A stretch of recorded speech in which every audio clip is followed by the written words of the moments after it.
صلي وسلم على النبي الأمي. صلي وسلم على النبي الأمي. صلي وسلم على النبي الأمي سيدنا محمد وعلى آله. يا الله يا رحمن، يا الله يا رحيم، يا الله يا رحمن، يا الله يا رحيم. ربي إني كلي ذنوب وأنت عفو غفور رحيم. ربي إني كلي ذنوب وأنت عفو غفور رحيم. ربي اغفر لي ذنوبي وكفر عني سيئاتي. ربي اغفر لي ذنوبي وكفر عني سيئاتي. يا الله يا رحمن، يا الله يا رحيم، يا الله يا رحمن، يا الله يا رحيم. آمين آمين يا رب العالمين. آمين آمين يا رب العالمين. آمين آمين يا رب العالمين. آمين آمين يا رب العالمين. والحمد لله رب العالمين.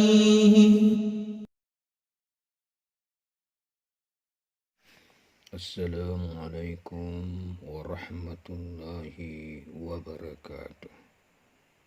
Alhamdulillahilladzi an'amana bi ni'matil iman wal islam wa hiya addamun ni'am. Asyhadu an la ilaha illallah wahdahu la syarika lah. Arsala rasulahu bil huda wa dinil haq liyuzahirahu 'alad dini kullihi walau karihal musyrikun. Wa asyhadu anna Muhammadan abduhu wa rasulul mab'usu rahmatan lil alamin. Allahumma fassalli wa sallim alaihi wa ala alihi wa sahbihi ajma'in. Amma ba'd. فيا أيها المؤمنون أوصيكم ونفسي بتقوى الله فقد فاز المتقون. Hadirin yang insya Allah dirahmati Allah Subhanahu wa Ta'ala. Pada kesempatan yang mulia ini kita akan membicarakan tentang bagaimana ibadah yang diterima. Ada dua perasaan yang harus ada dalam diri kita, yaitu khauf dan raja. Khauf berarti takut akan siksa Allah, sedangkan raja berarti berharap mendapatkan pahala dari Allah. Dengan adanya khauf kita akan menjauhi segala macam daripada yang menimbulkan kebencian Allah, yaitu meninggalkan perkara yang dilarangnya. Dengan adanya raja tentu kita akan melaksanakan segala macam perkara yang mendatangkan keridaan Allah, yaitu dengan cara melaksanakan segala perintahnya. Selaku seorang muslim, tentu kita memiliki keinginan agar ibadah kita diterima oleh Allah. Sebab diterimanya suatu ibadah merupakan syarat mutlak memperoleh keridhaannya. Hadirin, tidak kurang dari 5 syarat yang perlu dipenuhi agar ibadah kita tidak sia-sia. Yaitu yang pertama, harus memenuhi syarat dan rukun. Dalam beribadah, melakukan rukun dan memenuhi syarat hukumnya wajib. Tetapi terdapat perbedaan antara keduanya, yaitu dalam hal tempatnya. Yang disebut syarat adalah segala perkara yang harus dilakukan sebelum mengerjakan suatu perkara. Umpamanya, berwudu merupakan syarat yang harus dikerjakan sebelum sholat. Rukun adalah segala perkara yang harus dikerjakan ketika melaksanakan suatu pekerjaan. Umpamanya membaca Fatihah. Dalam sholat harus dilakukan ketika sholat, bukan sebelum sholat. Kurang salah satu baik syarat maupun rukun sholat akan menyebabkan sholatnya tidak sah dan tidak akan diterima oleh Allah Subhanahu wa Ta'ala. Oleh karena itu, janganlah sekali-kali mengabaikan masalah syarat dan rukun, sebab keduanya sangat penting dalam beribadah. Ketinggalan salah satunya akan berakibat fatal. Umpamanya, kita mengabaikan bab bersuci, sehingga wudhu kita tidak sempurna karena salah satu anggota wudhu tidak tercuci meskipun sebesar biji padi. Hal sekecil itu akan menyebabkan rusaknya wudhu, bahkan akan menjalani daripada suatu yang berbahaya, yakni menjadi jalan api neraka terhadap tubuh kita. Hal yang kedua adalah harus dikerjakan dengan ihsan. Ihsan berarti mengerjakan suatu perkara dengan sebaik-baiknya, bagaimana seharusnya, bukan asal jadi. Apabila diibaratkan pada pakaian adalah modelnya, tidak asal jadi, tetapi harus sesuai dengan serasi.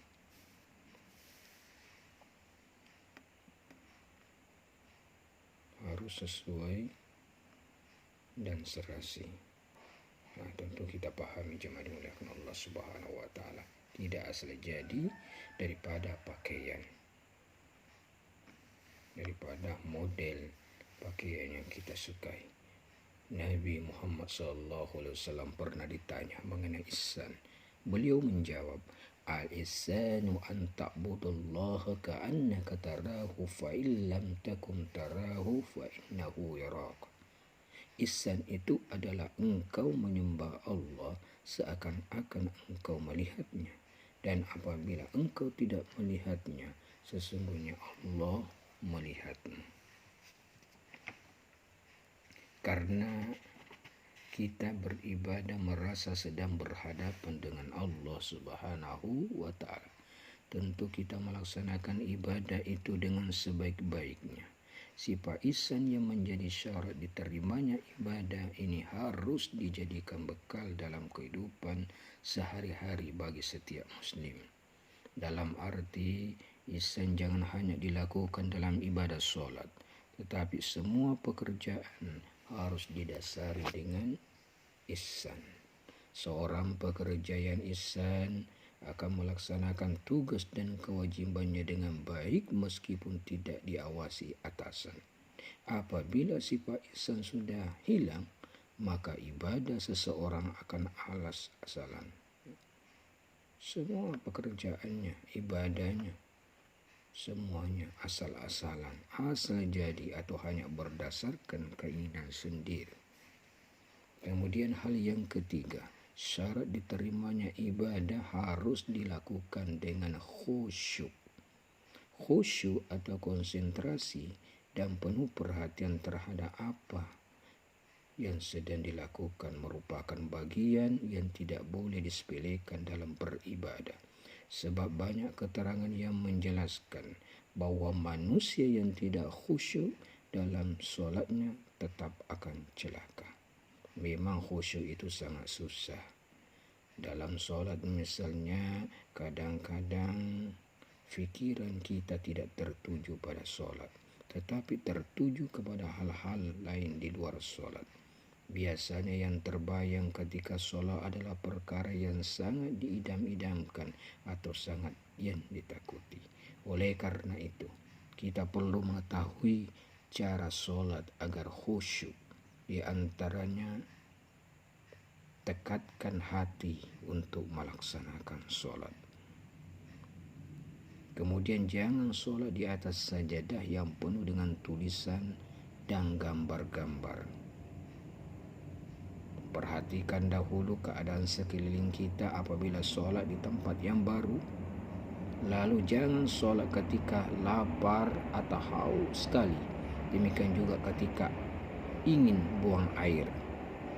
Hilangkan dahulu semua yang meragukan dalam fikiran, seperti kompor yang belum dipadamkan, pintu yang belum dikunci. Hal tersebut harus diyakini dahulu sebelum berangkat ke masjid atau mushola. Mohon perlindungan kepada Allah dengan membaca ta'awuz. A'udzubillahi minasyaitonirrajim. Kita berlindung kepada Allah dari godaan syaitan yang terkutuk sebelum sholat. Sebab pada hakikatnya tidak khusyuk dalam sholat itu merupakan godaan syaitan. Kemudian hal yang keempat, harus diniati dengan ikhlas lillahi ta'ala. Hadirin yang insya Allah dirahmati Allah. Tidak ada suatu pekerjaan yang dilakukan oleh seseorang yang berakal sehat kecuali semua memiliki tujuan tertentu. Tujuan itu bermacam-macam, ada yang bertujuan hanya untuk keduniaan, ada yang untuk akhirat, dan ada yang untuk keduanya. Dalam beribadah, tujuan itu diatur dengan niat, sebab kita tidak diperintah beribadah kecuali dengan niat yang ikhlas. Sebagaimana firman Allah dalam surah Al-Bayyinah ayat 5. وَمَا أُمِرُوا إِلَّا لِيَعْبُدُوا اللَّهَ مُخْلِصِينَ لَهُ الدِّينَ. Padahal mereka tidak disuruh kecuali supaya menyembah Allah dengan memurnikan ketaatan kepadanya dalam menjalankan agama. Oleh karena itu, niat merupakan pokok yang paling utama dalam menentukan nilai dan pahala ibadah yang kita lakukan. Marilah kita perhatikan sabda Rasulullah SAW yang artinya, sesungguhnya semua amal harus didasari niat, dan sesungguhnya pahala setiap ibadah seseorang bergantung kepada niatnya. Barang siapa yang berhijrah karena Allah dan Rasulnya, maka hijrahnya itu kepada Allah dan Rasulnya. Dan barang siapa yang berhijrah karena dunia yang diidamkannya, atau karena wanita yang akan dikawininya, maka hijrahnya itu terhadap apa yang menyebabkan dia hijrah. Hadirin yang berbahagia, ibadah yang dilakukan dengan tidak didasari ikhlas karena Allah disebut riya. Riya itu sebagian dari musyrik, sedangkan kemusyrikan akan menyebabkan tidak diterimanya ibadah Allah Subhanahu wa ta'ala. Menurut pendapat para ulama, ada beberapa macam orang yang riya. Ada yang riya dalam hal ibadah, yaitu ingin dilihat orang bahwa dia beriman, padahal sebenarnya tidak. Riya semacam ini disebut munafik hakiki. Ada juga riya dalam beribadah, yaitu setiap beribadah ingin dilihat orang lain. Apabila bersedekah, ingin diumumkan dalam pengajian. Apabila memberi sumbangan harus ditulis dalam surat kabar, bahkan fotonya diperlihatkan. Apabila tidak demikian, dia tidak pernah memberikan sumbangan. Ada pula yang riya dalam amalan sunnah. Apabila bersama orang lain dia melakukan amalan sunnah seperti wiridan, zikir, sholat sunnah rawatib, padahal bila sendirian tidak pernah melakukannya. Hal yang serupa dengan riya adalah sum'ah, yaitu amalan baiknya ingin didengar orang lain. Perumpamaan orang yang beribadah dengan tidak disertai rasa ikhlas atau karena riya atau sum'ah disebut dalam Al-Quran ibarat debu halus di atas batu yang ditimpa air hujan yang deras. Hadirin yang insya Allah dimuliakan Allah Subhanahu wa Ta'ala. Untuk itu Al-Fakir mengajak kepada diri sendiri dan kepada hadirin untuk mendasari ibadah kita dengan niat yang ikhlas. Tidak ada motivasi lain kecuali mengharap keridhaan Allah Subhanahu wa Ta'ala, bukan mengharapkan keuntungan dunia. Kita harus takut kepada ancaman Allah, fawailul lil musallin.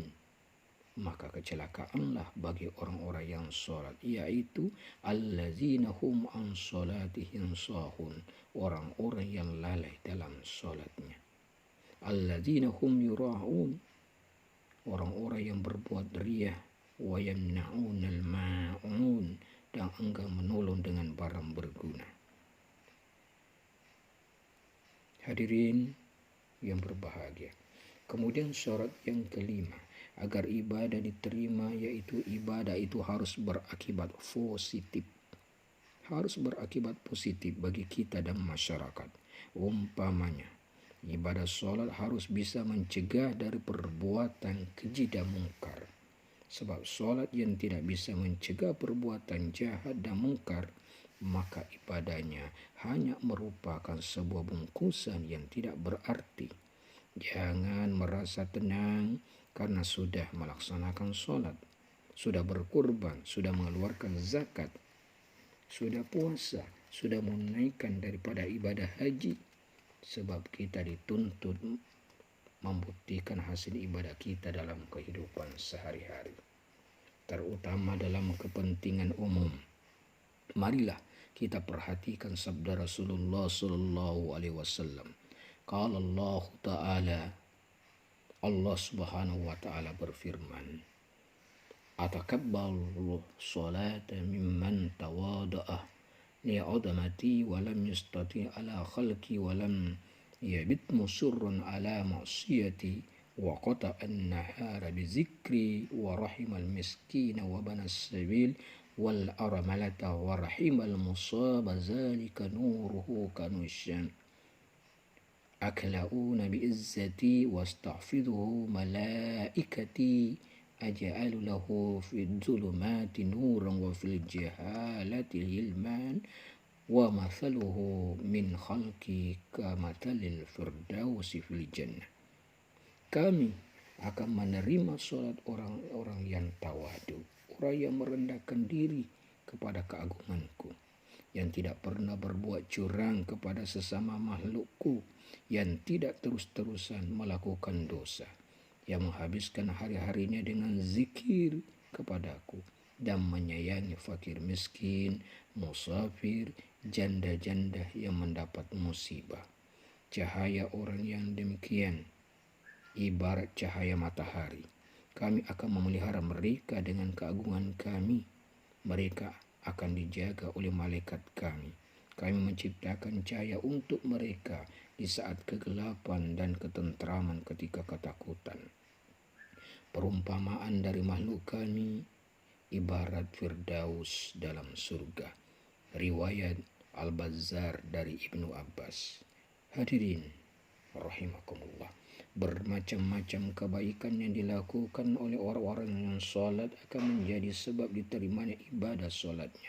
Karena itu tidak bisa dipungkiri bahwa sholat bukan ibadah yang mandiri, tetapi ibadah yang berkaitan dengan amal soleh lainnya sebagaimana diterangkan dalam hadis barusan. Mudah-mudahan kita termasuk orang yang mendirikan sholat disertai dengan kebaikan-kebaikan lainnya agar sholat dan ibadah kita diterima Allah Subhanahu wa Ta'ala. Sebagaimana seharusnya dalam pembicaraan kita ini, marilah kita akhiri berdoa kepada Allah Subhanahu wa Ta'ala. Alhamdulillahirabbil alamin.